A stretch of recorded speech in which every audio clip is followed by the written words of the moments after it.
हित परित हिताई मिताई जात छोड़ देला।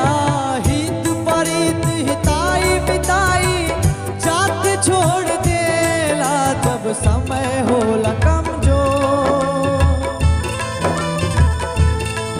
जब समय होला कमजोर तो हर केहू साथ छोड़ देला। जब समय होला कमजोर तो हर कोई साथ छोड़ दे।